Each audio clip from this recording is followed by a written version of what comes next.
Hello, listeners. Just one piece of housekeeping before we start this episode.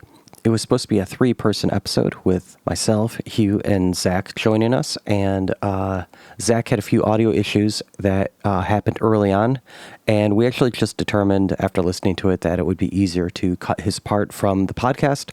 So if the first third of the podcast sounds a bit strange, some weird cuts, that's why. Or if it sounds like we're waiting for someone to talk, it may be because we thought Zach was talking, but he wasn't, or we couldn't just hear him, or something like that. And also, this is Hugh's last episode, so it should be a good one.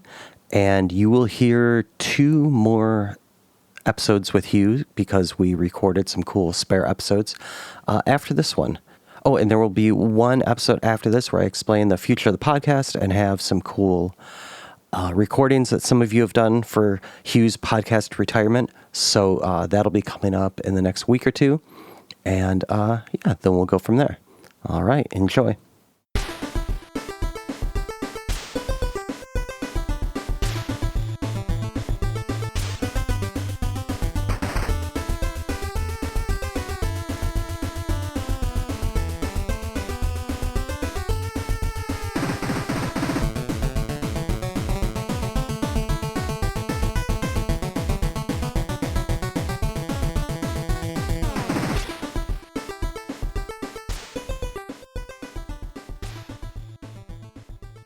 Hey there, welcome to Season 6, Episode 26, also known as Episode 189 of the Retro Game Club podcast. I'm Hugh, and joining me are 2 people who don't know how many podcasts they're doing. Rob?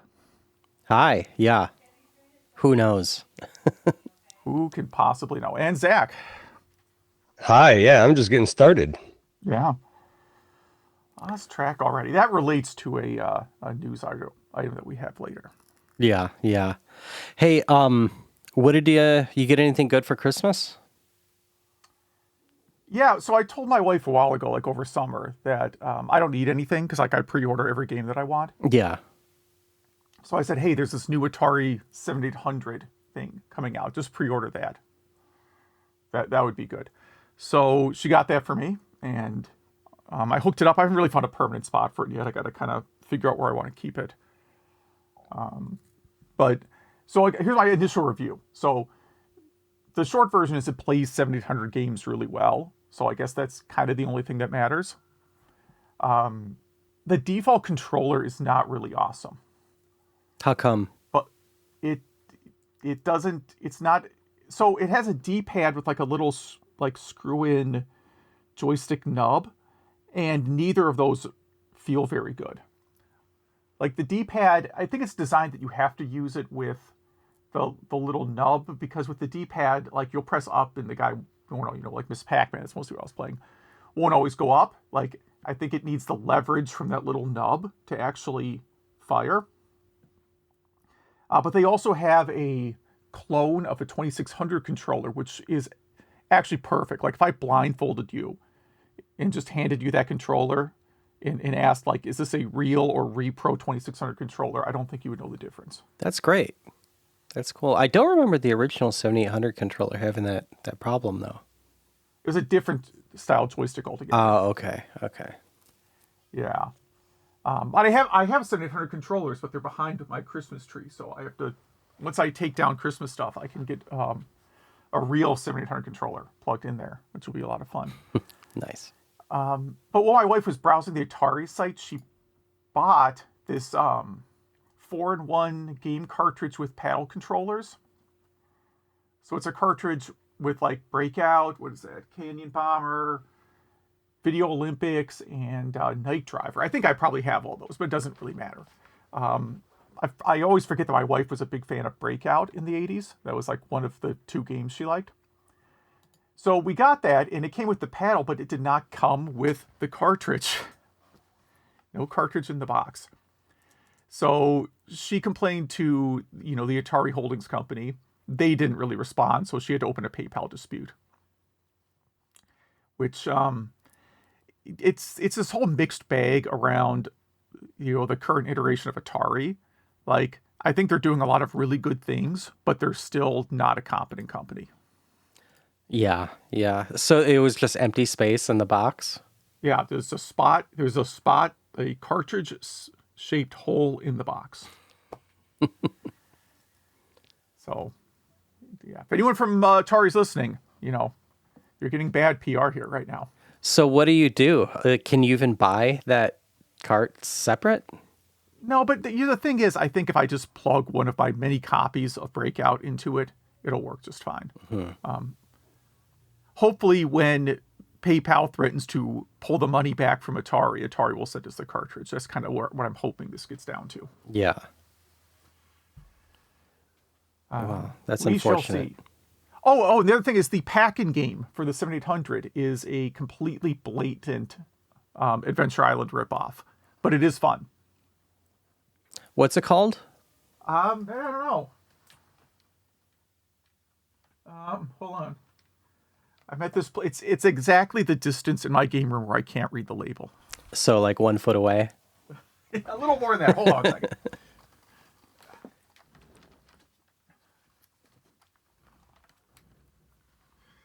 It even comes in a sleeve. It is called Bentley Bears Crystal Quest. Interesting. And it's just, yeah, I mean, they have the IP for, was it Crystal Castles? Bentley Bear's like the main character for that, I guess. And now he is in Hudson's Adventure Island. But you said you like it, right? Yeah, oh yeah, actually, it's actually a really good game. Is it one hit kill?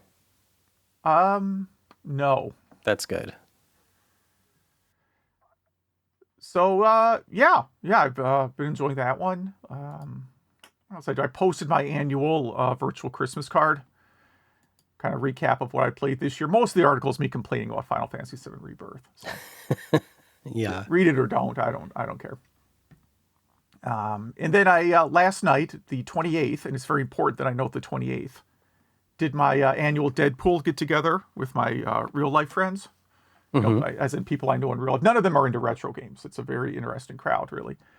You know what it's like. Like, you have a bunch of friends. None of you know what any of you do for a living. I don't know if you have a group like that. I don't think any of my friends here play games. It's kind of annoying. It might be why I still have a podcast, so I can keep talking about video games. It might be, yeah. No, most of my friends, I mean, they like video games, but not in the same way. So, are you curious about my Deadpool picks for 2025? Yes. Well, first, how did you do? How did you do in 2024? I did very good. I got 4 successful deaths in 2024.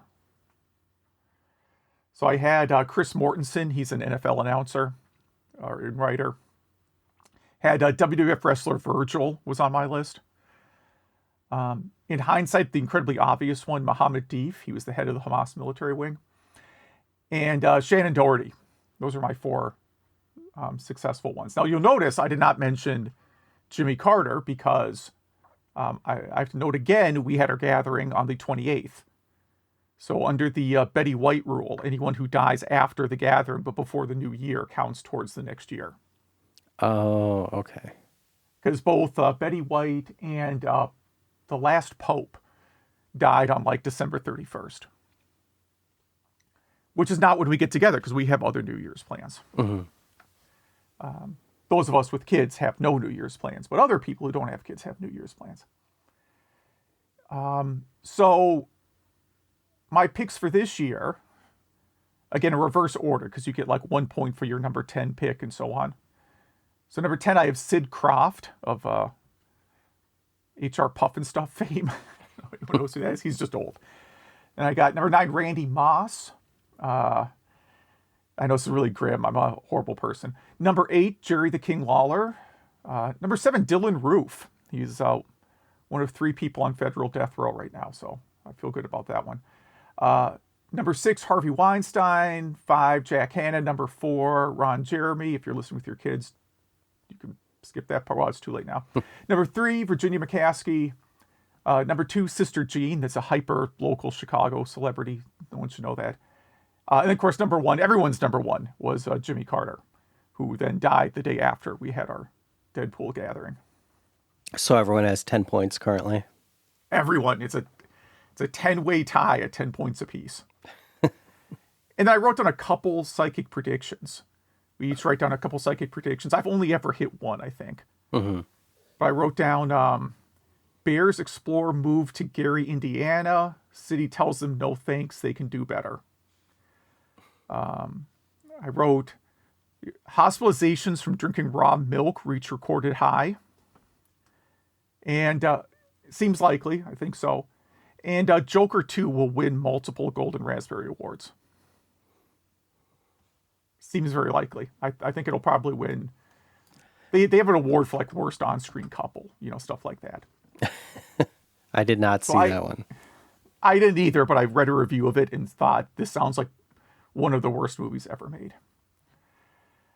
What about you, Rob? What have you been up to? Oh man, let's see. Christmas Eve, we were going to go out to dinner for the first time in a while, and I noticed a bunch of raw sewage in our backyard. Yeah. Nice. Yeah. So we got to pay after hours and holiday date plumber fees. So that was cool. But they came out within like half an hour. That was, pretty amazing. But I mean, when I worked at the bookstore, I had this horrible job working at a bookstore when I was in college. Okay. It was a Super Crown Books, and I was the night manager. And one February, the pipes froze, and we had raw sewage coming up through our bathrooms. Mm-hmm. And that was, I remember just how bad, that smell is forever in my brain. I will never get rid of that smell. And I can't imagine that in my house. No, this was outside, luckily. Outside, okay. And we got it really early, so it wasn't too bad. But still, it was a Christmas miracle. What else? We went to a little trip to the Blue Mountains, which I'll link some photos here, and that was pretty good. A little small mountain town, just an hour and 20 minutes away, which I drove to. I'm trying to think if there's anything exciting out there, but not really. Just really beautiful, a little bit of hiking, a little bit of small town shopping kind of thing. And while there, I brought my Switch, and at night started playing Mario Wonder. And this is a perfect example of there is nothing wrong with this game. It's actually technically an impressive game, but I just don't care. It's better than the new Mario Brothers series, which is good.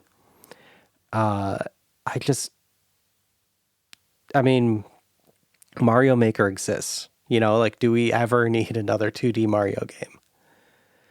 So I don't know how you guys feel about that. No. I did buy a Mario ornament, though, the other day. So I always hit Hallmark up after Christmas to see what ornaments are half off. Mm-hmm. And, I buy most of the video game ones, but there was a Mario one that was kind of, he's in a red jumpsuit and has a propeller. Well, I don't even know what game that's from. And I'm like, well, I'm not going to buy that. I'm just going to wait till that's half off. And I got there and they had about all of them still. So I probably could have waited till it was 90% off, really. I don't think anyone wanted that ornament, but... Mm-hmm. Is that new Super Mario? Because I played New Super Mario Brothers, and I don't remember that. Yeah, there's many of them at this point. They're fine, but I don't know.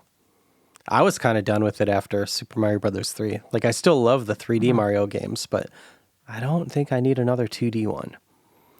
Just like I don't think I need another Donkey Kong Country. Well, you're getting one on Switch soon. Well, I guess it's a remake, but yeah, you're getting another one. Yeah. Which is weird because I don't feel that way about 2D Metroid games. I could take those all day. Exactly. Yeah. Dread was amazing. So I don't know what it is. I just kind of feel like when I play a Mario game now, I feel like I've already done it, even though it's technically new. I don't think we mentioned this, but this is Hugh's last episode. Yeah. Last episode of anything ever. I'm actually going to unhook my microphone after this. Maybe not today. I got to make dinner for the kids still, I guess. We'll see. You know what? They can take care of themselves. They're almost adults. Well, should we get into the news? Mm-hmm. All right. First one up here, I put Saturn Bomberman Fight has an English translation patch now. So this was obviously Bomberman on the Saturn that never came to the States. And this took forever because there are a lot of images with Japanese characters and stuff like that. So it's not just like a straight translation, like text files and stuff like that. Yeah. But this is a strange game where Bomberman has like a life bar. Usually a Bomberman, if you get hit by an explosion, you're done. So I would definitely, I've never played this one, but I'd like to check it out. I like that era of Bomberman. Yeah. Well, you can do the crazy, like, 16-player Bomberman on there, too. Or however many players. Someone's going to write in. It's your problem now when someone writes in to correct how many players it is. Like, it's not I don't care. Oh, you know what's 40 players? Yeah. 40-player Bomberman on Saturn. And then someone linked on this same Sega Saturn Shiro.com site the top 2024 Saturn stories, right? Yeah, I just happened to be reading that when I looked at the show notes. I had then opened another tab. So this was the same site. They did their recap of what they thought the biggest stories around the Saturn were this year. Yeah, I think my favorite was the Saru one, the open source cart that you put in the cart slot in the Saturn and it acts as an ODE. That's pretty amazing. Mm-hmm. Although they did warn you to look out on Alibaba because it's like, since it's open source, a lot of the companies get it different and some have a lot of mistakes in them. So buyer beware. Yeah, I should probably buy one of these, man, because it's weird, man, because like my Saturn, I pretty much have most of the games I want, but with the Saturn, games you don't have, if there's like one or two games you want, I mean, oh man. It's a lot of money. They're going to be expensive, yeah. And another ROM patch here for Team Innocent, The Point of No Return, GCPOSS, which I have never played this game, but it is, I guess, a highly sought after PC-FX game. Mm-hmm. It looks kind of neat. I don't know. I like PC-FX games being translated over. And again, this was not an easy translation. It took quite a long time to do.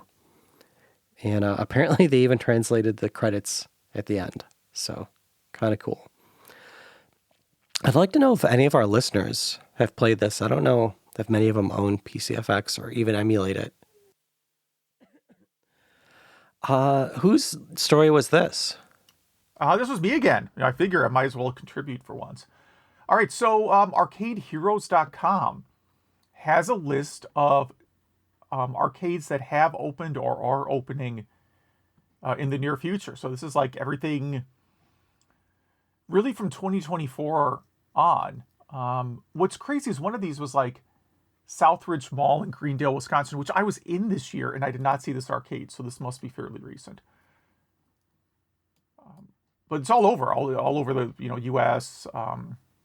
Europe. I thought I saw an Australia one in here. Did I hallucinate that? I don't think I saw an Australia one. Yep. Yeah. Yeah, let's see I a few hallucinated Tokyo. that one. You're right. Yeah.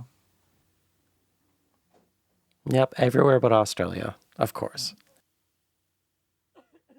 The arcades here are not bad. They're just really expensive. Good pinball selection here. What else? Oh, the most fitting story of this episode, because it's Hugh's last episode, and in all of retro podcasting, I think you have talked about the Falcom company and their games the most. Probably, yeah. And the founder, Masayuki Kato, I think I pronounced that correctly, died at age 78. Yeah, who I did not have on my Deadpool. Yeah, it's relatively young. I mean, 78 isn't like young, but I mean, nowadays that is that is kind of relatively. Both my parents are over 78. So, yeah, sad. I mean, he had not been active in the company for at least 10 or 15 years. He had retired from sort of day-to-day management of the company for a while. He's still listed as executive producer in all their games. Falcom started as a Apple II store. That's right, yeah. Yeah, so he was like an engineer. He was doing some other kind of work and was really impressed with the Apple II computer. Decided to open an Apple II store, and then programmers came in and they're like, "Hey, you want to sell our games?" And he ended up, the first couple Falcom games were just like games he bought from programmers in the area. Mm-hmm. And then he hired the developers who made Ys and the Legend of Heroes series. So yeah, sad story. And you also mentioned that it was like one of their busiest years ever. Yeah, they in the same week that he passed away, they put out a ton of announcements in like the past 2 weeks, just a ton. The biggest one is that, well, you also have one. It's a smaller one, but a really cool one. So there's a PSP game called Ys versus, well, in the U.S. it'd be Ys versus Trails in the Sky. Mm-hmm. Never ported to the U.S. It had a fan translation, and someone licensed the fan translation and is bringing it out to at least Steam. They haven't made a full list yet, but Steam for sure. The Ys 4 remake, Memories of Celceta, is getting ported to the Switch right now in Japan, but I think it's safe to assume it'll be in the U.S. Mm-hmm.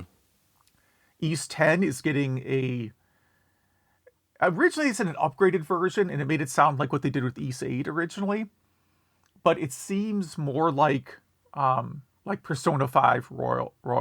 Ow, if I said that right. So Persona 5 was a game, and then Persona 5 Royal is just like the same game, but with tons of new content. So right now they've announced a U.S. release for that, but I mean, it seems like we're going to get it. I'm not going to get that one. Ys 10 did not hit it for me. Yeah, now I'm debating, like, do I start regular Ys 10 or do I wait for this one? I don't know what I'm going to do, honestly. Yeah. So the other big one was Trails in the Sky remake is coming to the U.S. and Japan on the same day in the fall this year. They're using yet another different localization company, but apparently one that can ship the U.S. release on the same day as the Japanese release. So that game looks really cool. Mm-hmm. Looks good. And then they have a bunch of games coming out early January and February. They have 2 games coming out in the U.S. So yeah, I think I pre-ordered the Ys 3 remake. I definitely pre-ordered it. It should be. I think it's like January 14th or something. I think it's pretty soon. Mm-hmm. Yeah. And that's a really good game. It's been a long. I played that on PSP. It's been so long since I played that game. Yeah, I think I mentioned that was the game that really solidified me back into gaming. Like, I didn't realize that Ys was still a thing after 3 for a while. And then when I got a PSP and saw more Ys games on there, I think it really brought me back in. Yeah. We got to stick with more sad news, Rob. Yeah, one of my favorite journalists, Gordon Mah Ung, is passed away to complications of cancer. I think he was only 58, but for those that don't know him, he was the executive editor of PCWorld. But if you've ever seen any story about CES, it was probably him. He just has a wealth of knowledge. He's been doing this since the 90s, and I think he knows every spec of every CPU ever. And I listened to his podcast, The Full Nerd, which was a very nerdy PC specs podcast. So yeah, really sad. I don't know if you guys ever read or listened to him. Oh yeah, Hugh, you'd like his. He used to have the rant of the week. Yeah, I think I remember that now. I probably read that back in like the 2000s. In retrospect, I kind of feel like that's what this podcast's intro was. Hugh's rant of the week. Rant of the week. I'm not going to do a rant of the week. What else do we have? Sega admits it doesn't know how many games it owns. I thought this was a funny article. There's even the slide that they had at their presentation or whatever this was, that they list some games and then it actually says, we don't know how many games we own. Yeah. I mean, I don't know how many games I own in my collection. So I think big companies have this problem quite often. Yeah, I mean, it's funny because the Atari Holdings Company earlier this year released like a spreadsheet of all the IP they own. Mm-hmm. This was after the Intellivision buyout. So they own all the Intellivision branding. Like, that's why I think we talked about whether or not they could make like an Intellivision 50 or an Intellivision Mini or whatever. And I don't think there's anything stopping them at all. I think they have all the rights. I don't think the Amico company with their non-existent office and whatever, I don't think they held up anything. You don't think 2025 is going to be the year of the Amico? I'm skeptical of that. Highly skeptical. I mean, I don't. What's their current plan? You have to have 2 cell phones to play their games. Yep. And then it still doesn't work properly.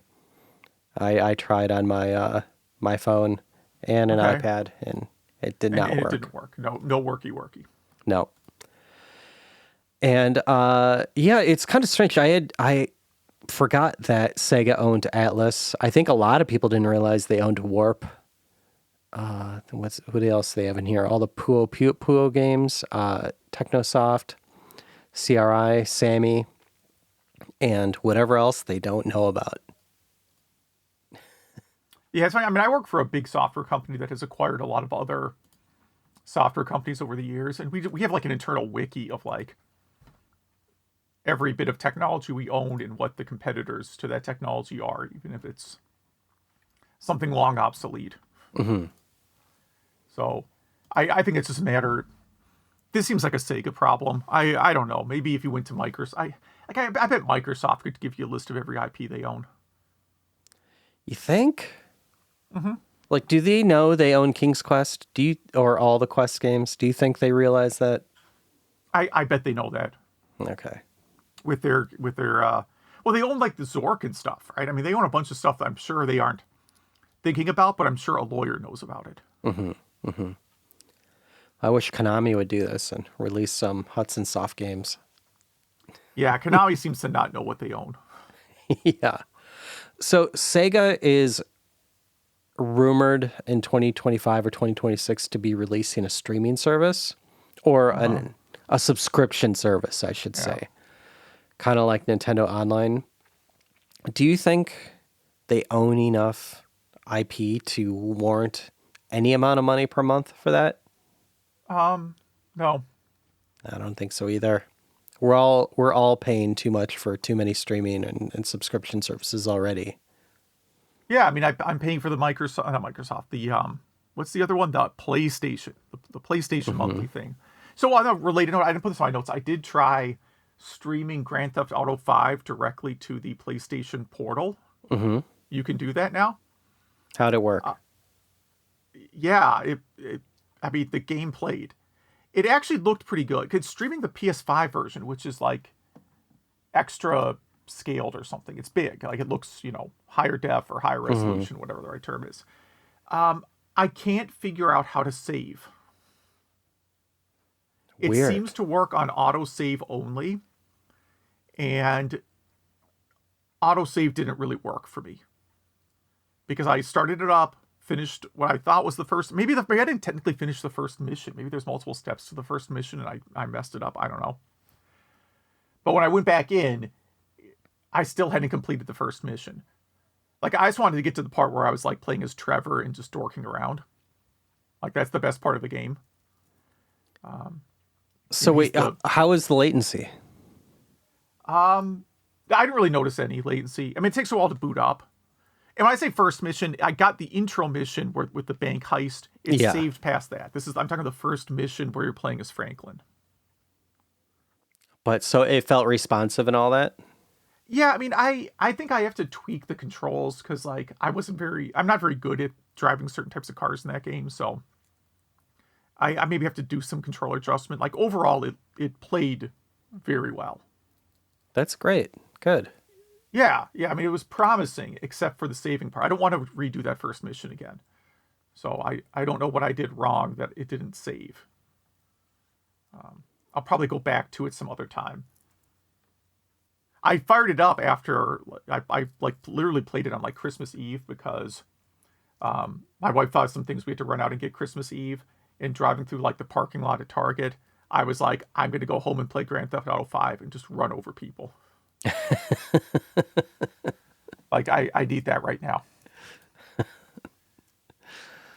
Nice. Keep it all bottled up in the Target parking lot, but when I get home, man, plowing right through pedestrians. Yeah, some people said that games make you more violent, but I think it's the opposite, where it's a stress reliever. Yeah. So you didn't do it in real life. It's tempting. Well, we do have a topic this time, since you've been podcasting for about 15 years, kind of I don't know, how podcasting has changed over 15 years, or life lessons learned, or experiences had. I don't have any life lessons. But so first of all, I'm not going to talk about anybody that I've done podcasts with. I don't like talking about other people. Yeah. And they're not here to, refute anything. I don't, basically I'm not going to talk about other people, period. Mm-hmm. So what got me interested in podcasting were like 3 shows. There was something called the Nintendo Retrocast, which was just 2 dudes talking about Nintendo games. When was this? Well, I put the archive.org link. Let me see. It was, like 2007. Mm-hmm.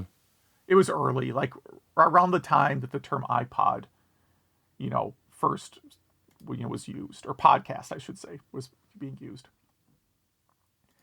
Before that, I listened to a lot of retro gaming radio, which is not a podcast, as it predates the iPod by like at least 5 years. Mm-hmm.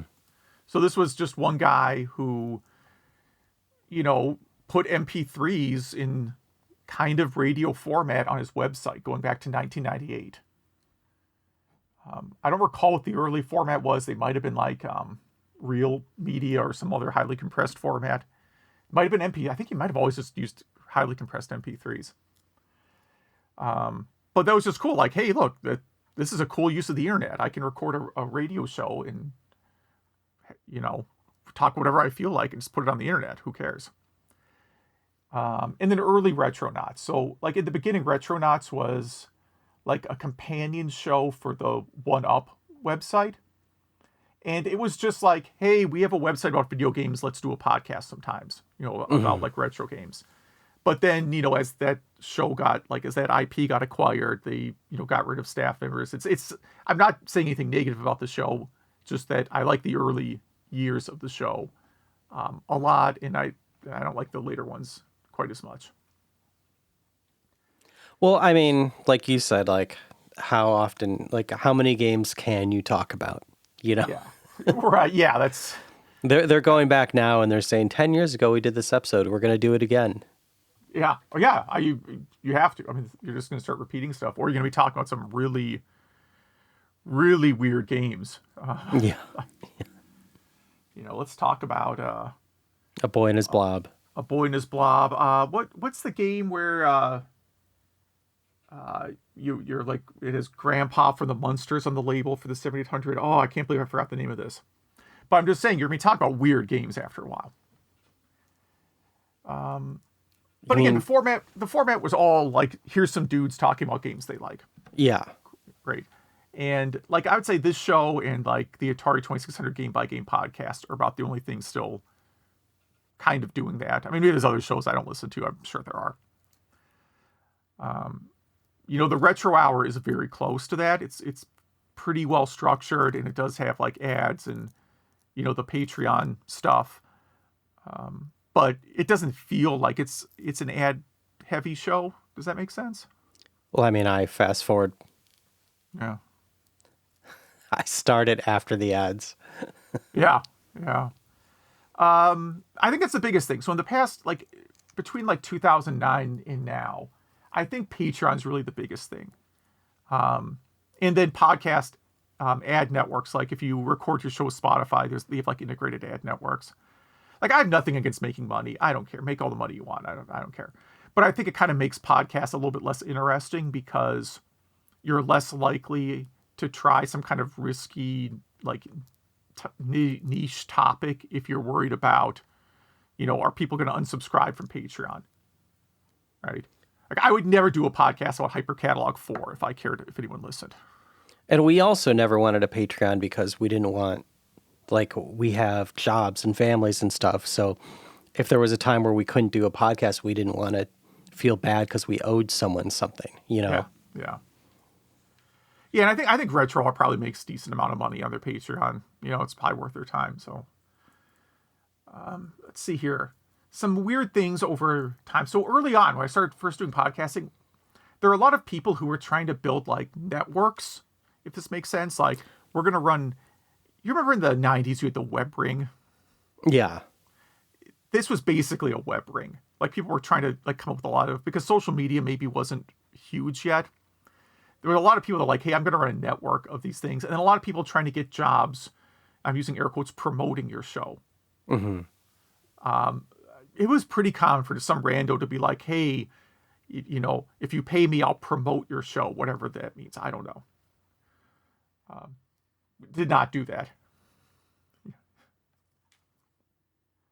Okay, so like for my personal site, I have like a contact page with like an email address. And I have a rule set up that if your email contains the phrase sponsored post or guest post, it just automatically rejects it with a not especially polite message.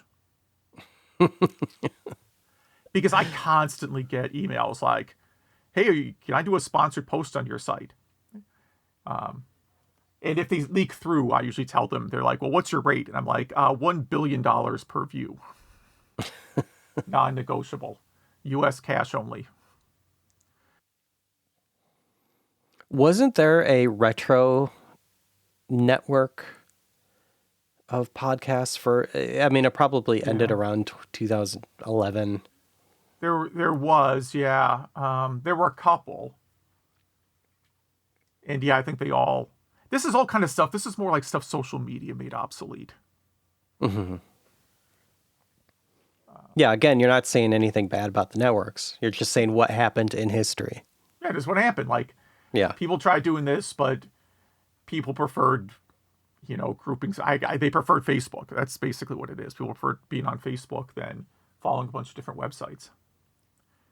Same with like, okay, so in the emails, do you get people trying to sell you transcription services for the podcast still? Is that still a thing? Yep, Really? and mixing. Yep. Wow, okay. Huh. All right, I thought for sure like AI would have put that out of business. Because like right now, we're recording this on Google Meet. You can click like when you click record, there's a checkbox that says create transcript. Right? Like, this isn't rocket science, man. And also, I don't know who reads transcripts. Who are those for? Yeah, if you were hearing impaired and you wanted to, that's all I could think of. Mm-hmm. I mean, like if I just went deaf, I would probably like to have transcripts of podcasts I enjoy. I was going to say, I feel like there's an app for that. Go ahead. You know what I mean? That just, if you're listening to something, it transcribes it for you. Yeah, I mean, yeah, Spotify does that, I believe.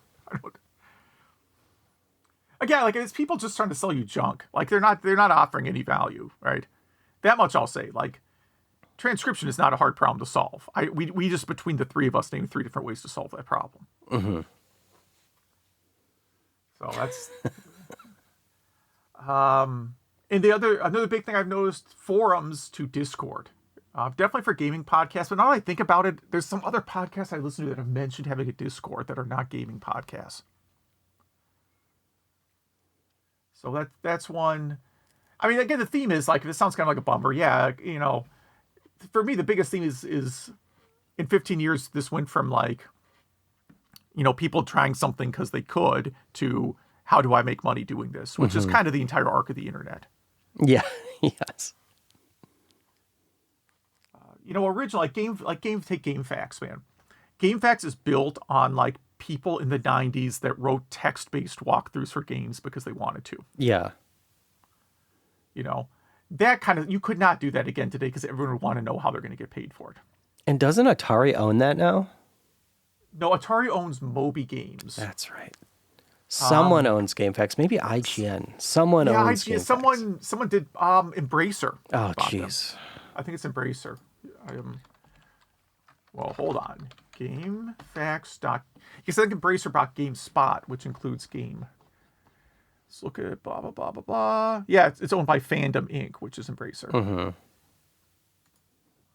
So that was fun while it lasted. Yeah. I mean... Maybe with this podcast will be bought by Embracer. Yeah, for your sake, I hope it is. I really do. I hope Embracer gives you a huge, giant check. Like, oh, you got that one jerk off. Now we can... Yeah. we can buy your show now.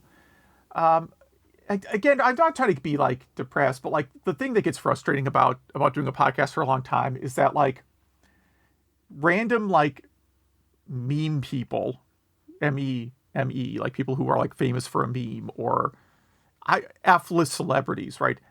They can start a podcast that gets like more downloads in one episode than everything I've done combined. Mm-hmm. And, you know, you can say you don't care about this kind of stuff, but it's kind of hard not to care sometimes. Yeah, absolutely. Like that part's kind of frustrating. But at the end of the day, I would much rather have a small number of like cool listeners that I can beat at a retro gaming event than having to deal with like a large audience, man. I cannot deal with anything being popular. So that part's fine.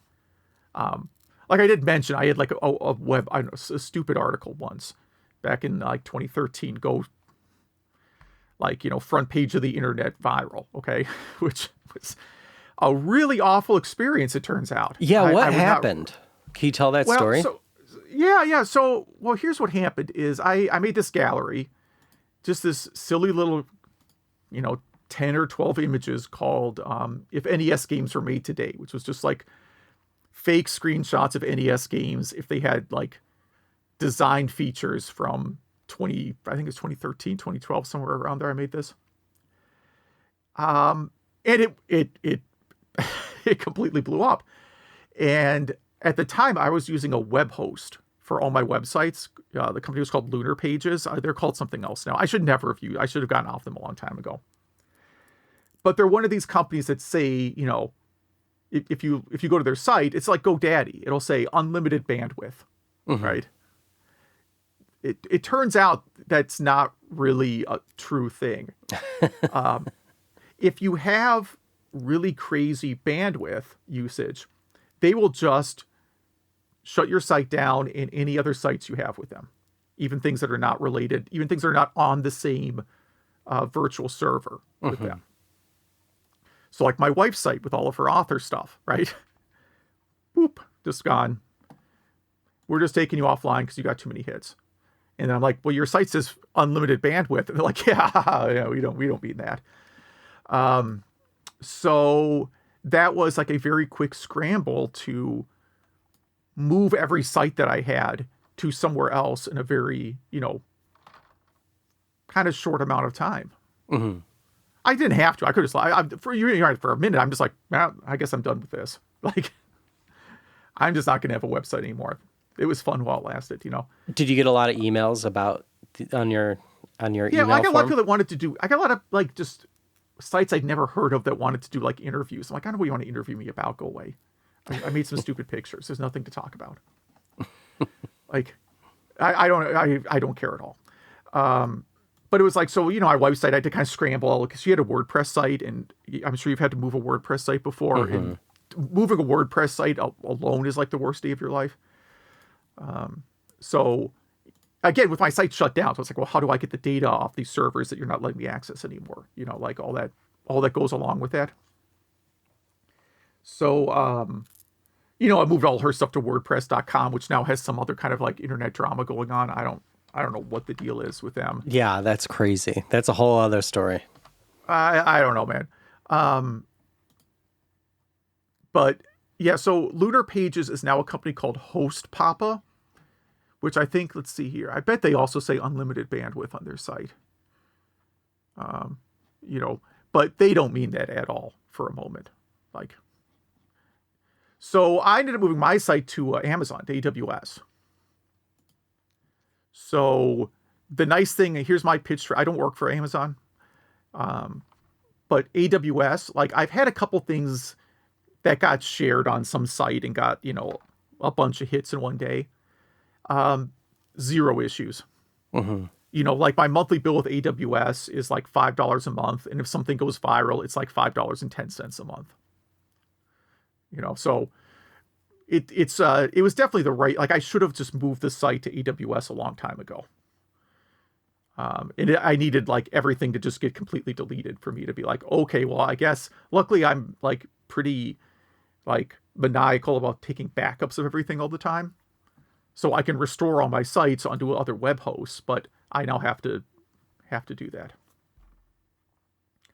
So that's why it was a bad day. This is why I was not a fan of that article going viral. Because it was, I explained to my wife, like, oh yeah, by the way, your author site is down because some stupid Nintendo pictures I made, were like on Twitter or whatever. That was not a fun conversation.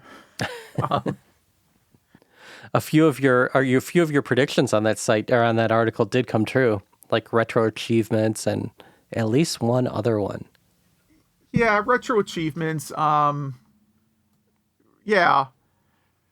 It's just I picked on like my Kid Icarus achievement was like, you get an achievement pop up after you kill the first 5 snakes on the board. Yeah, because like I have achievements in games like I turned off achievement notifications on my PlayStation 5 and 4 like a long time ago because it's so annoying. But like when you get an achievement for just booting the game, I mean, I'm not like going to go on a rant about participation trophies. I don't have a problem with participation trophies. I don't think it's an achievement to start to like literally like I booted a video game. Mm-hmm. I guess I sat through the installer. Maybe that's the achievement. You're getting. I sat through all the updates. Achievement earned. Yeah. I actually thought about doing another gallery like this, but then decided against it. So I had considered retiring from podcasting before. And at the end of the day, I'm actually really happy with how the show turned out. I think last week I told you thanks for making me do the show. It's been fun. Yeah, it's actually been a really good time. But when you mentioned you're moving to Australia, I was like, that was like the sign from above, like the light coming down. I'm like, oh yes, I see.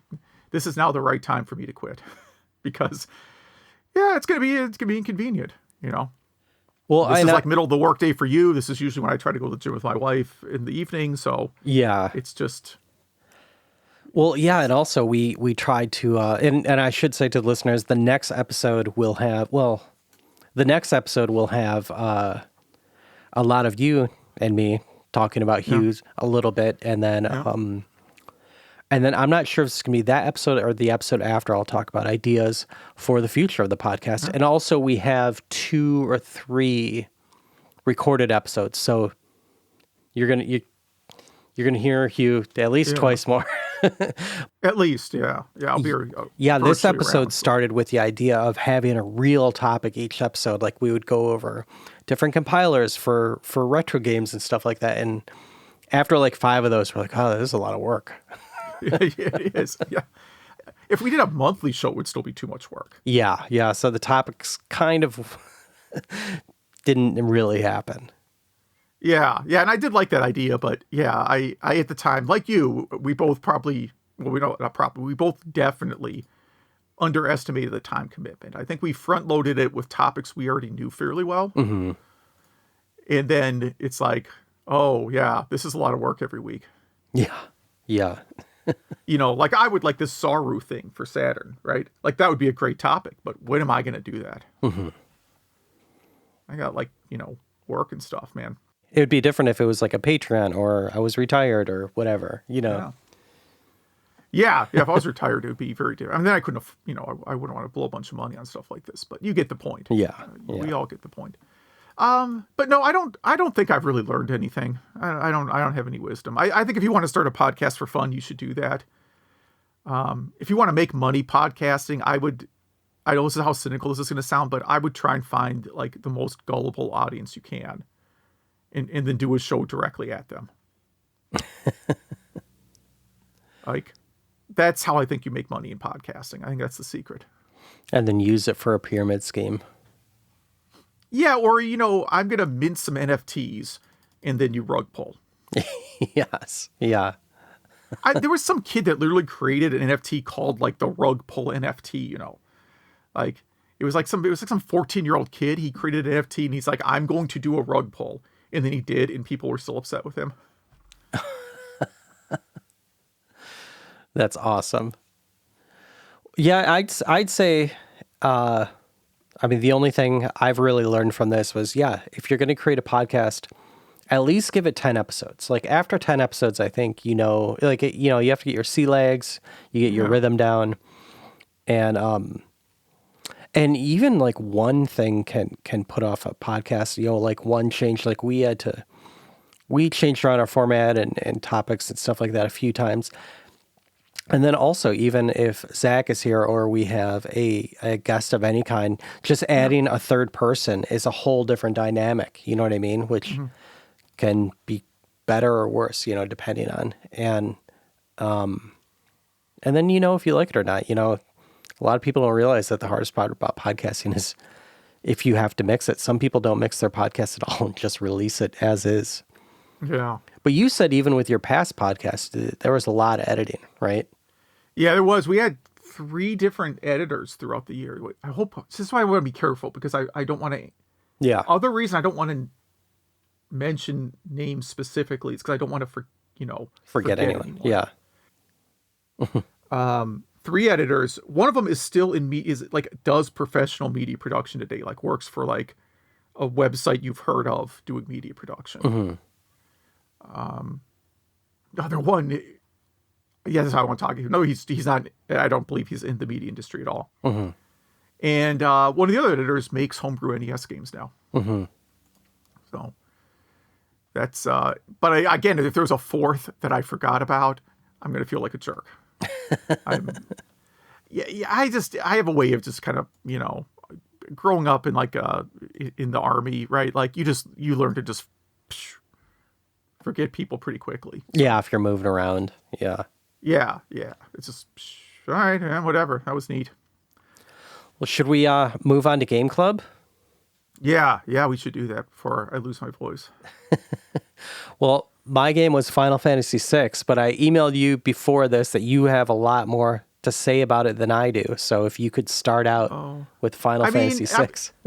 I've played this a lot. I've played every version of it except the Pixel Remaster, which I was actually planning to do in January. That was going to be like my Polar Vortex game. For hopefully people in America or anywhere else are familiar with that term.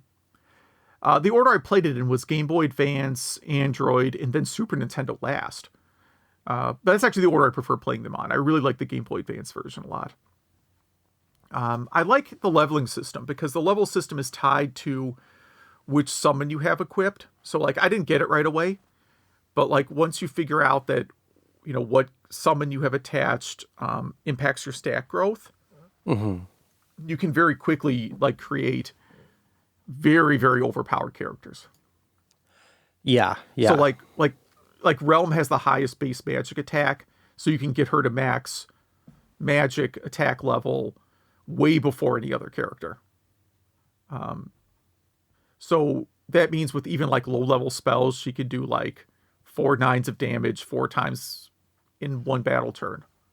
if you have her stacked the right way. Yeah. And Sabin is even more insane. I mean, Sabin, you can get like 16 attacks around. Each of them doing about 4,000 to 5,000 damage. I think on the Android version, I've soloed the last boss, essentially, with either of them. So part of this, though, what's interesting is we in the US didn't get Final Fantasy V until like years after Final Fantasy VI. So in Final Fantasy V, the dual wield capability was like, that's what Sabin has. He can equip 2 weapons. Like in Final Fantasy V, you can teach every character that ability, and it is insanely overpowered in that game. So like 5, they really make this even more absurd. So 6, they actually dialed it back. But in 6, you would recognize right away that if you have a dual wield character, that guy is going to do way more damage than anyone else. Yeah. I always like that there isn't a main character in the game. Yeah, it actually took me a while to figure that out. Yeah. Yeah, I mean, Locke is the first character you get, but he is completely useless. Yeah, I dropped him pretty quick. Right, so like he has a steal ability, which in most Final Fantasy games is really useful, but even in 6, it's useless. There's nothing useful about that character. Mm-hmm. I usually play like Edgar's the main character, even though he is like a very, very flawed character. He's not the strongest character, but early on in the game, he gets very strong attacks. So by the end of the game, he's not super strong, but early in the game, he's like by far the most essential character, I think, early on. Is he the one that does like the big physical attacks, like the meteor one and the aura cannon and all that? Yeah, he's the one who has the drill. That's the best one, man. Yeah, Drill. I don't know how any enemy survives the drill, really, but so tropes. I mean, there's a lot of like anime JRPG tropes. You know, every character in this game has an equivalent in other JRPGs. You can play. I mean, there's an Edgar character and there's a virtually identical character to Edgar in Trails in the Sky, right? Like any game you play has, you'll find characters like this all over the place. Here's kind of a weird one. So at work on Slack and Zoom, I use the Setzer sprite as my avatar. Not because I think he's a sympathetic character, but because that's closest to what I look like in real life. So I work at a really big company. If you work at a really big company, sometimes there's people who are like not high up on like the corporate ladder, but are responsible for approving something really important. Like your project will never go live if this person doesn't approve this thing. Yeah. Like most people, I don't know. I'm trying to think of something that's relatable. Like someone has to check off if your project passed a GDPR review, right? That's, when you go on websites and it's all stuff about like cookies and a bunch of stuff you don't understand. That's all because of GDPR. Mm-hmm. So like the person this is not this person's job. I'm using it as an example. But like, if you're the GDPR approver for your company, you're like the most powerful person at that company, even if, you're middle of the corporate ladder, but this person at my company happens to be a big Final Fantasy VI fan. Mm-hmm. And when he saw my icon, we ended up talking about Final Fantasy games for a while. And now I never have any issues getting anything approved. That's awesome. Just right through. Also, I don't like make glaring mistakes that would get things not approved. Mm-hmm. I have a decent reputation for not introducing things that are going to take down production or get us sued. But that's about it, man. What's your impression of Final Fantasy VI? So I really liked it. You know me, I don't really like turn-based games, so this one kind of overstayed its welcome, but I could see why it's in the top 3 best turn-based games ever. The graphics and sound were incredible. I did play the Pixel remake, but still. The beds are weird, how you walk between like the actual bed and the pillow part of the bed. Yeah. I don't know why they did it like that. There are at least 2 boob jokes where they call boobs Humpty and Dumpty, something like that. Yeah. Let's see. Japan. Yeah. I'm just plowing through my notes here. It's great music. Most notably, the Zuzu or Zozo music I thought was funny. I would call Ys or Xenoblade music as high energy and rocking, and I would call this music as adventurous and big. The opera scene is like nothing I've seen in a 2D game ever. Yeah. So they do that whole scene live at the Distant Worlds concert sometimes with singers. That's amazing. Yeah. And just the graphics and that, how they fit all that in a cartridge. I mean, that was just amazing. Just that one scene, It's hard to be afraid of Kefka, the evil boss, because of his bright rainbow costume. He kind of looks like the greatest American hero. So I wasn't very scared of him. Let's see. Oh yeah, Blackjack is the flying ship, the airship, right? So flying around in that in Mode 7, it really makes it feel like a giant world. I really enjoyed that. They did that much better than I thought they would. And Apparently, you're hitting on a 10-year-old girl in this, Yeah, Edgar hits on everyone. and he knows she's 10. Like, they literally say her age is 10. Yeah, I put a link to the article where it talks about the localization for that and how different translators over the years have handled that scene. Like, no one was comfortable with it. No one, no. No one, yeah.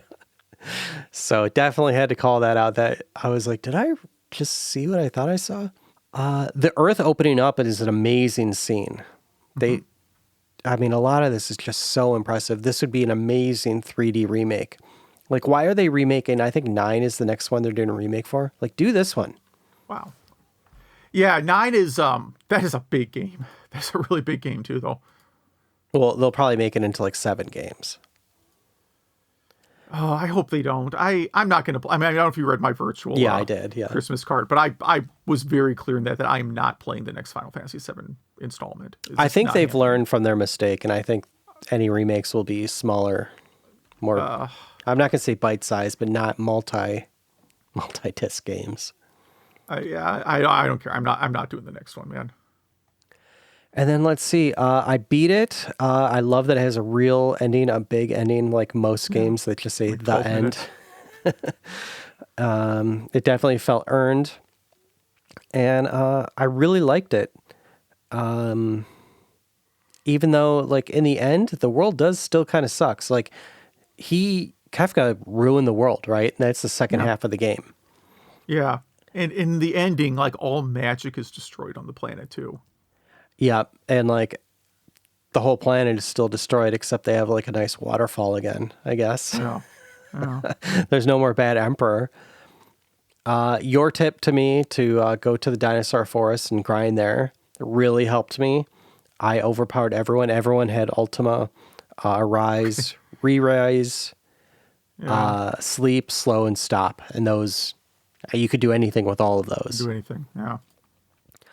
I still didn't get how to use Reem. I just ignored her.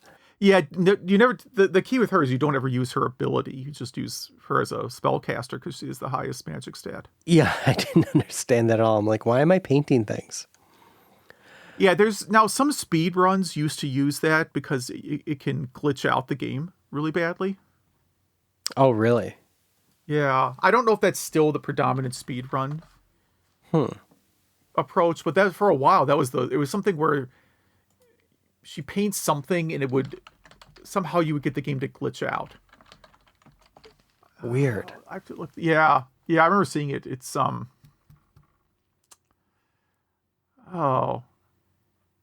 and because it still has.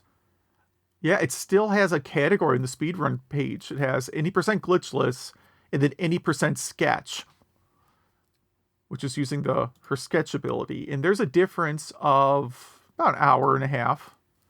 Okay, that's pretty big, yeah. Like most long games, after 25 hours, I'm ready to be done with it. And that's not saying I didn't enjoy it. It's like, that's just when I'm ready for something new, you know? And this one, I definitely played longer than that. And, you know,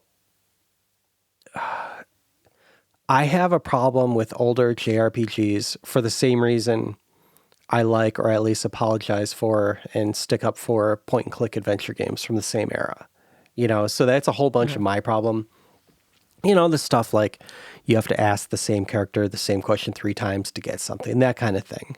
Yeah. And I don't know why I don't have that problem with point and click adventures.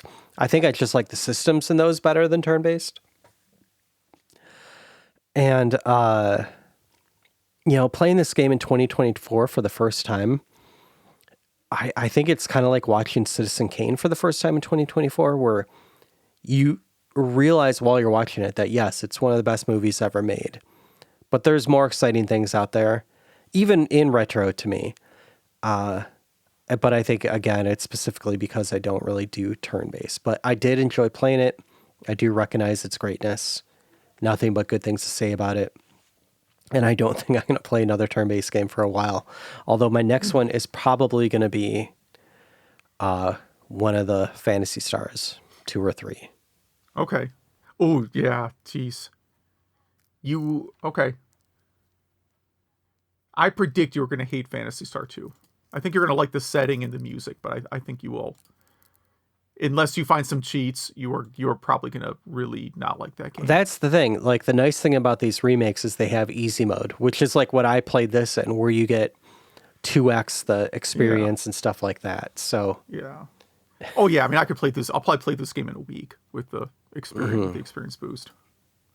Because once you max out your characters, you can then turn off random battles. Yep, exactly. Which is what I did as well. But yeah, so Phantasy Star 6, I should mention that I picked this game because this was the first game in your previous podcast, episode 1. Oh, there we go. So, kind of ending with that. But let's move on to your game. Or I wouldn't even call it a game. It's a disc. Yeah. And I didn't do everything on this disc this time. But it was Christmas time. I decided to play some Hyper Catalog 4, which is a Christmas-themed sampler disc for the PC Engine CD. Again, like the intro screen and the menu screen, they're like my ideal Christmas theme. Like, I would love to have a Christmas atmosphere that looked like that tree and, the gifts and all this stuff. It was just amazing to me. Mm-hmm. My dream project, honestly, would be creating a sampler disc like this. I don't think I'll ever get around to doing that, but it's still a fun idea to think about. I said, I don't know if the characters in this sampler disc are a couple, but I assume so. Oh, yeah, I didn't think about that. Yeah. So we should describe the setting in it. Yeah. Yeah, so it's a sampler disc where there's, a male and female character. They look to be teenagers, 17, 18 maybe? Something like that, yeah. Something around there. And yeah, they're just out walking one day and they see Santa's sleigh. They're both kind of amazed at that. They come home and they're in this home where the ceilings are super tall. And there's a bunch of Christmas presents. And as you navigate through the presents, that's the menu. So each present is a different thing in the sampler disc. Like the catalog is one of the things. You open it up and it's like, has a little searchable database of every game available for PC Engine at that point. Is that what that other part was? That's what it is, yeah. So every one of those... You could sort, like, super graphics and stuff like that?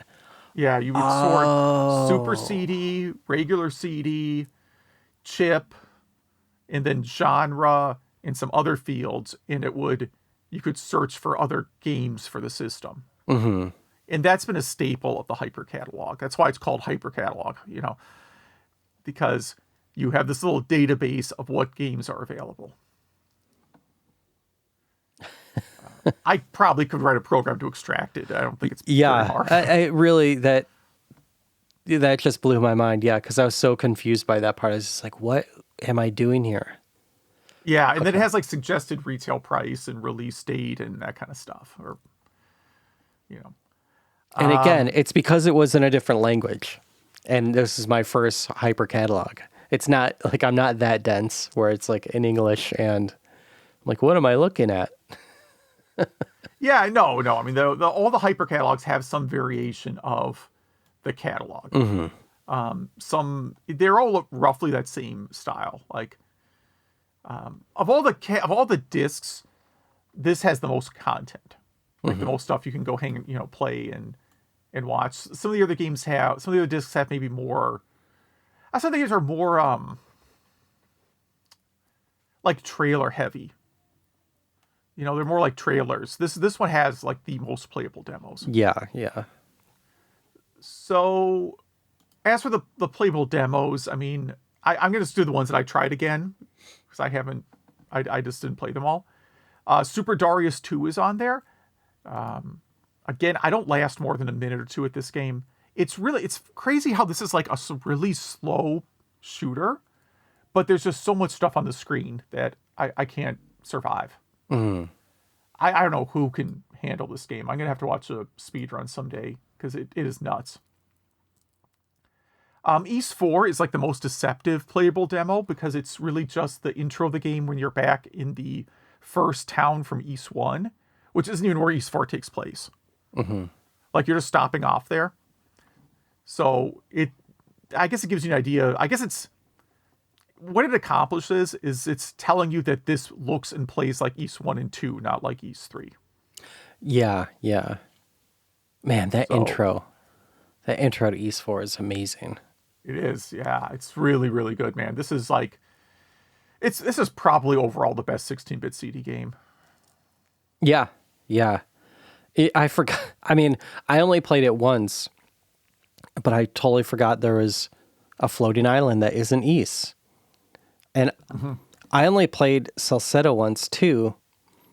Does it have an intro like that where the island comes down? Like, is there a floating island in Salcedo? No. No, Salcedo just starts in the location Salcedo. You're just... Yeah. It skips this whole part where you have just returned from the... Well, I guess you're just returning from the events of East 10. That's right, yeah. You're returning from the events of East 10 back to the first village, you know, from East 1, catching up with all your old friends from there, and then you're setting off to Salcedo. The whole game takes place in Salcedo. Mm-hmm. Yeah. There's no island landing. But that island isn't Ys, right? It's That's from East 2, isn't it? That's the land of East 2 descending from the end of East 2.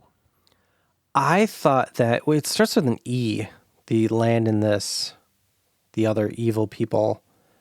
I thought that their magic was messed with, and that's why it was like a totally different floating island. But I could be totally No, it's the same floating. That's the castle. We're just watching the end of of East 2. Yeah, you're watching the end of East 2, but with again to kind of remind you. Again, I think the whole purpose of this is to tell you like this is like East 1 and 2.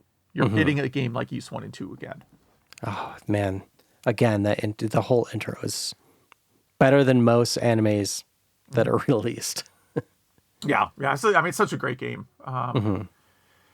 See, then you got it's got a trailer, a non-playable trailer for a game called Soul Monarge, or I don't know how to pronounce that. This looks like a pretty fun game. I wish there was a translation. I never played it. Again, really cool art. I want this. Yeah. And then Bomberman 94 is just Bomberman. I mean, it's fine. That's the Bomberman that they ported to be Saturn Bomberman, which we talked about earlier, the 47 player Bomberman. And this is my favorite Bomberman. It's where they started to get a little bit weird, but it's not too weird. It still feels like original Bomberman with just a few fun things and much better graphics. Yeah. Great game. It is, yeah. I did not play every other demo on here, but just I'll say Faceball looks pretty good on there. I'll give that a little shout out. Flash Hiders is a kind of a fun fighting game. Reminds me of Eternal Champions a little bit. I feel like if you ported this to Super Nintendo or Genesis, it would have been a success. Yep. Yeah, I mean, I put in here that the rest of the games... So I thought Godzilla on its own... I own Godzilla. I own most of these. Godzilla on its own, it's not the worst game in the world. It sounds and looks amazing, but it's just so limited, you know? Mm-hmm. And then Super Darius 2 looks better than most Genesis games. And it has very similar music to Monster Lair. Like, it's got to be the same dude. I did not look that up. And also, just like every TurboGrafx shooter, it has a fish boss. Like, why is there always a big fish boss in these games? I don't know. And how's it alive? Yeah, I know.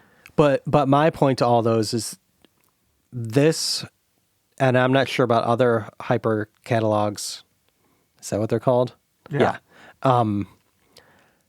They really prove that the TurboGrafx 16 is a 16-bit console. Like, it doesn't matter about the CPU. The GPU is 16-bit. The sound is 16-bit. It looks and plays great. Yeah. These all look amazing. They're kind of bittersweet because you look at them and you're like, man, we could have had some great stuff here in the U.S. Yeah. And instead, you got to try to import stuff, hope it gets a fan translation, or try and learn Japanese. I'm not really good at learning foreign languages, unfortunately, no matter how hard I try.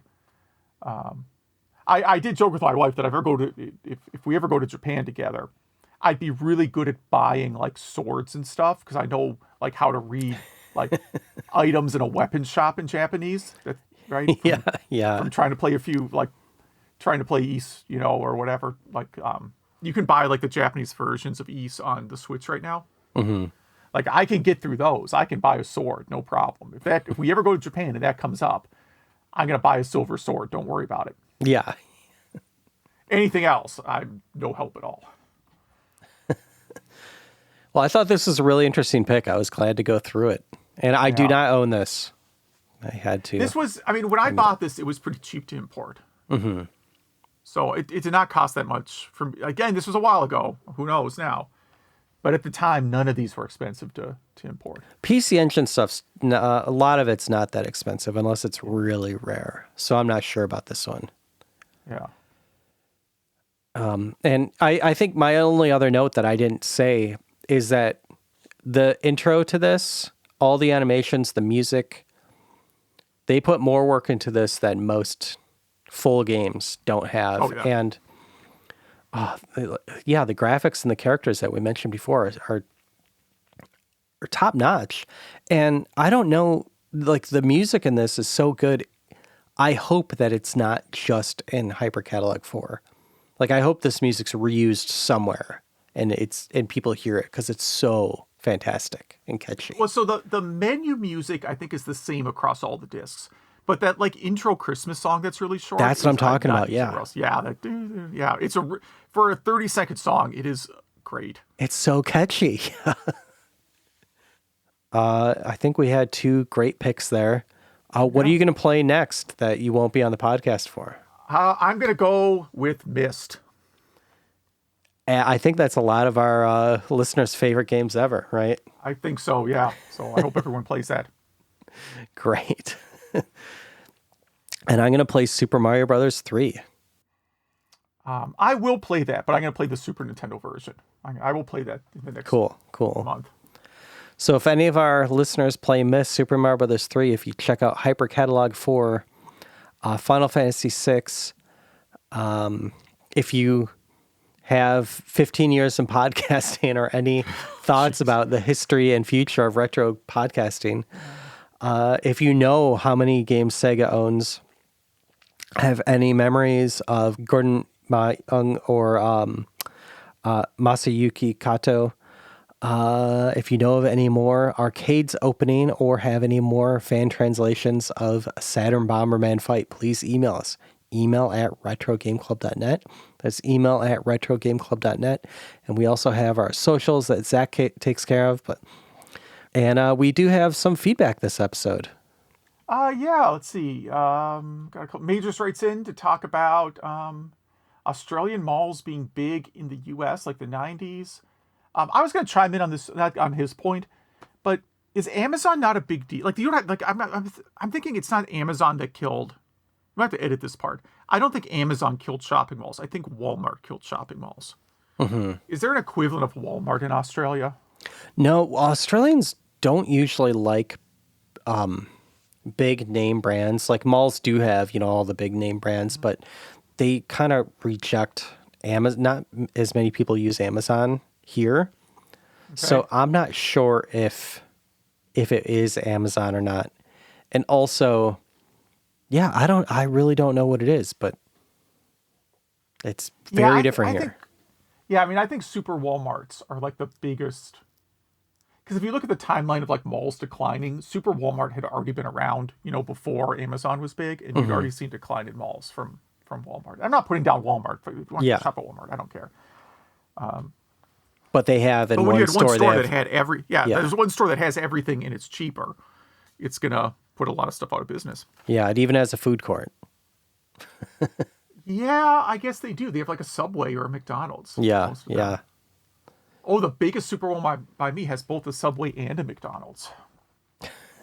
There you go. They don't have that here. Like a bank, an eye doctor. It's. Well, you know what's funny? It's just Sears. Like it's. Yeah.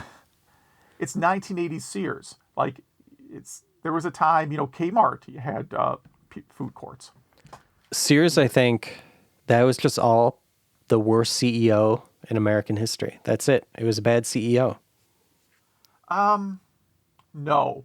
Yes, you are correct. That's what finished the company off. But Yeah. the decline was much before. Okay, so I don't work at this company anymore. But for a few years, I worked for, I did IT work for like a really large insurance company that was actually a spin-off of Sears. Mm-hmm. And they'd spun off from Sears long before I worked there.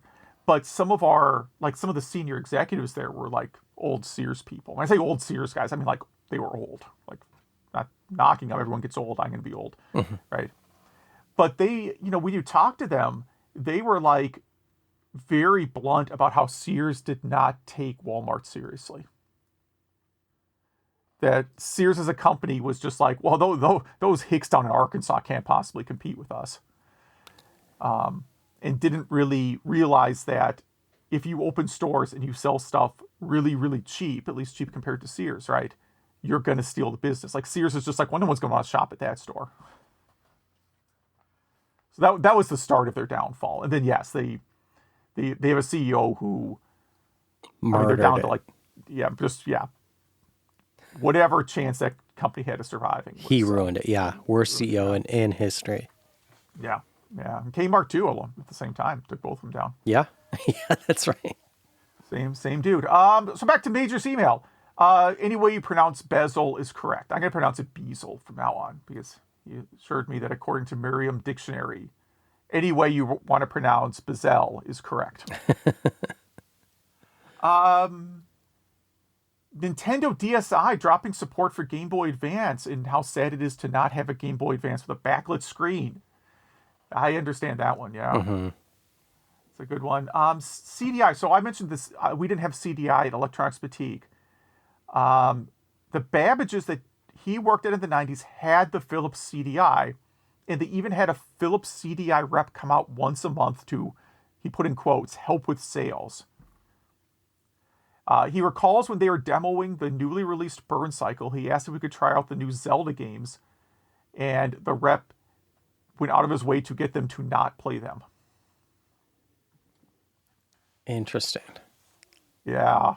We did not, at Electronics Boutique, we didn't get a ton of sales reps. Like, they were weird. They definitely did not want sales reps coming in, like, talking to customers. That was a big no-no. So, blatant plug for the video game and music convention MagFest, January 23rd to 26th. Look for him in the Wadoka, under the Wadoka banner, or Wadaka, however you want to pronounce that.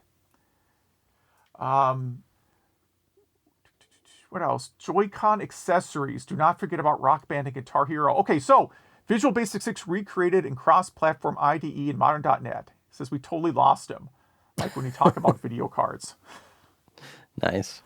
Yeah, good. If you didn't use Visual Basic 6, I can see it's all. Virtual Fighter we talked about. Wanted to know if you saw Virtual Fighter 6. Yeah, it looks cool. It's a modern fighting game where you only use like a few buttons. You don't need big combos. Mm-hmm. NES changed the lead character names for Akari Warriors. It was Ralph and Clark originally. Yeah, I meant to look this up, but then I believed him, but I looked anyways. And of course, the NES characters are named Paul and Vince. I assume they're naming them after hair metal singers. Yes. That right? Because Chrono Trigger did the same thing when they localized it. Yes. Right? They did with some, and they picked singers only, but you get the point. Mm-hmm. That's what I think. I think they just picked two hair metal singers. Social media questions. Bad games you love. We got more of these from listeners, but I'll do Majors real quick. Power Golf on TurboGrafx 16. Kato and Ken. Oof. Debating if that's bad or not. That's borderline bad. I think it's bad, yeah. Yeah. Victory Run. Mm-hmm. And World Class Baseball. He also gives a shout out too. And then Ross writes in just to say thanks to me, I guess. It mentions me Midwest Gaming Classic. I know exactly who this is. He always has like a Sega football jersey. When I say football, I mean in the European sense. Football. When Sega sponsored, I think it was Arsenal, because I have an Arsenal jersey that says Sega on it. So yes, I know Ross. It's always good. I talk to him pretty much every Midwest Gaming Classic.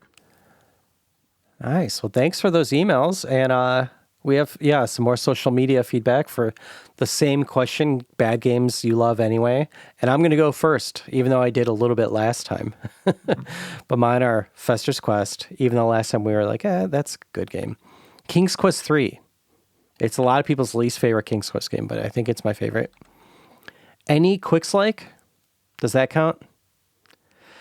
And I think Quicks is a good game, but okay. But there's so many Quicks-like games. Yeah. Rescue the Embassy Mission. Yeah, good graphics, but not a good game. I love that game, even though it takes 20 minutes to play and you beat it the first time. Keith Courage and Alpha Zones, is that a bad game? Half of it is a bad game, half of it is a good game. See, I like both parts of it. And 4D boxing, as we went over before. You confirmed that it is a bad game. The internet's a game. I love it. Yeah, mine, which I think I made this a game club pick at one point. Jackass the video game. I honestly, truly enjoy that game a lot. I realize it's just a collection of subpar mini games. Any of which would get you killed in real life. That's how it's different than the show, I guess. I mean, almost everything on that game would get you killed in real life. But it is just fun, man. It is. There's only one event that is not fun in that whole thing to me. It's the Steve-O unicycle on like a construction site game, which is frustrating and annoying and bad. Everything else in there, it just cracks me up. Yeah, I wonder if that'll probably never be released, ever again. No, because you got licensing and yeah. I didn't put Bam McGarrett on my Deadpool this year, but I mean, one of those guys is dead. So it's, I mean, again, there is pro wrestling games all the time, you know. I'm sure there's a pro wrestling game where like Randy Savage is an unlockable character or something. Yeah. And then more social media feedback on the same question. St. John wrote in that he likes the CDI Link games, so Link Faces of Evil and Wanna Gamelon. They're so terrible they kind of loop back to fun, you know? Yeah. And let's see, what else? Booyah says Hercules on the Commodore 64. He absolutely loves it, but it's a single screen platformer style game that huge part is just trial and error. So there's, like platforms that if you jump on them, they just kill you immediately. And there's no way to know that until you try. So you're never going to get through it the first time. So someone else writes Digimon World 2. And let's see, Henry says World Class Baseball on the TurboGrafx. And someone on Blue Sky says the 2600 port of Donkey Kong Jr. So I can confirm all of those are bad games. I was going to make one of the CDI games a Game Club game, but I couldn't get it to emulate correctly. Yeah, I have to learn how to burn CDI games. I have to see if you can I have to look up if you can just burn them, because I have a functioning CDI. It's not plugged in right now, but I own a CDI. So I can figure out how to use a CDI. I don't know if I even have a CD burner anymore. That's what I was going to ask you, yeah. I don't know that I have a CD burner. But if I did, I would try burning them. And the next question is, what's your approach to open world games? Do you find the quests right away? Do you just explore the map? Stuff like that. And let's see, what are Game Club games again? Super Mario Brothers 3 and Myst. And yeah, Hugh, you have any closing words? No, just thanks everybody for listening. And Rob, thanks again for talking me into doing the show. Yeah, absolutely.